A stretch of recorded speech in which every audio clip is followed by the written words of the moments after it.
It's over, my son. Close the portal. Cut the connection. Deny this thing away into our world. Do it now! Son, please. It will kill her. It will kill the love of my life. Of our life. Please, there's another way. Just let me go. I've suffered long enough. You can do this, son. You can be the man I could not. Be the better version of me. Go through the portal and face this thing. Undo the harm we both caused Tanya. No, do not do this. Kill me. Just kill me, please. Finish it. It's time to end this once and for all. If anyone can hear me, run as far from here as you can. Everyone, run like hell.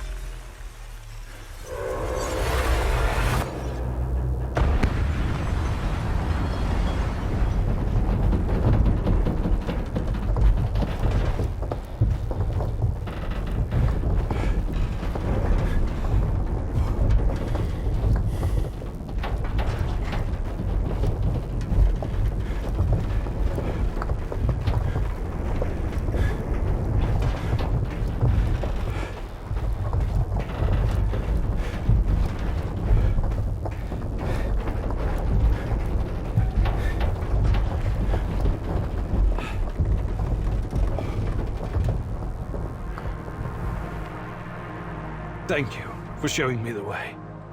I won't waste this, I promise. Goodbye. You can rest now.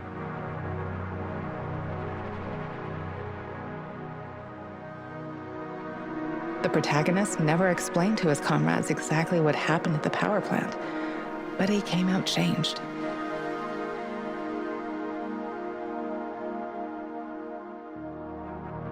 The Chernobylite vanished entirely. The zone is now free of it.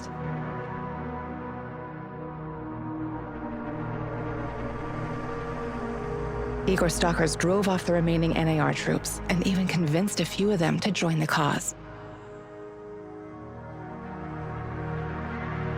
Now they're working together for the good of the sandwich shells, tracking down the few remaining monsters still roaming the area. Olivier never had the chance to change his own history and prevent the ambush that wiped out his team. Igor's example convinced him to abandon his plan and accept his flawed past. That tragedy, after all, made him the man he was. With time, he made his peace and, in the end, was grateful to be part of something bigger than himself. Once the events in the zone were finished, he sought out Anton's fiancée and took care of both her and her daughter. In spite of his flaws, Olivier will always be remembered in the zone for his courage and grit.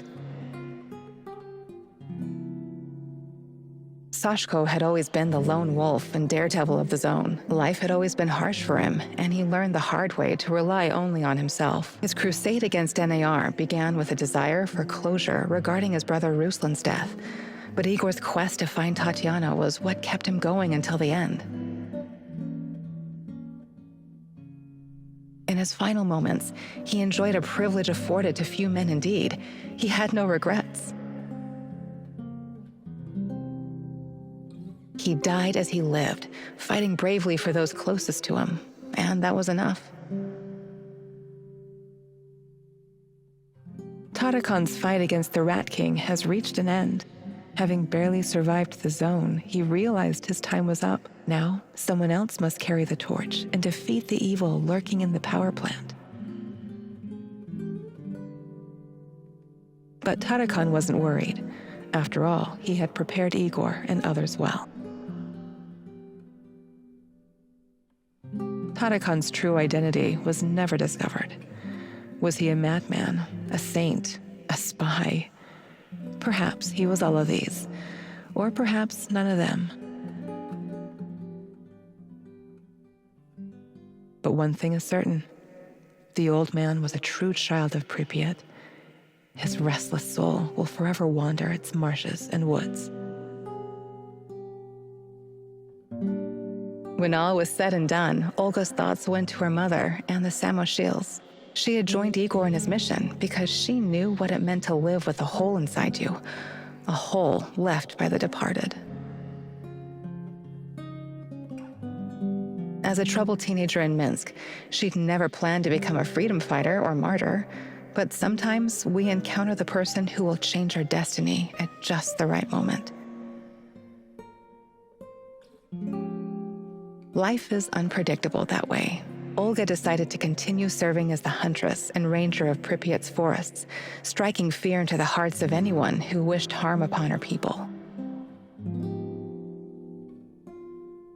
Like so many before him, General Kozlov made the wrong choices while chasing a dream of the good life. War taught him about the cruelty and inevitability of loss, leaving him indifferent to human suffering.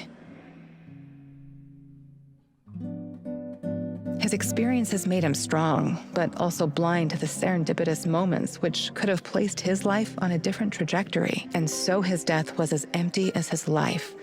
General Kozlov spent his final moments consumed with bitterness. "If I only had another chance," he said to himself. Alas, that is a privilege afforded to very few. Semenov's ambitions and neuroses almost got him killed. He was a brilliant scientist, but could never come to terms with the collapse of the Soviet Union.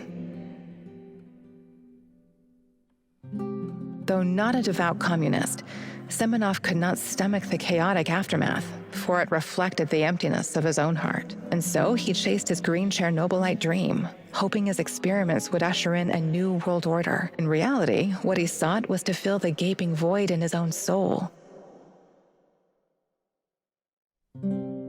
Meeting his former student Igor saved Semenov's life, although he could never have predicted it. Confronted with mortal danger, he realized he could no longer allow his demons to determine his fate.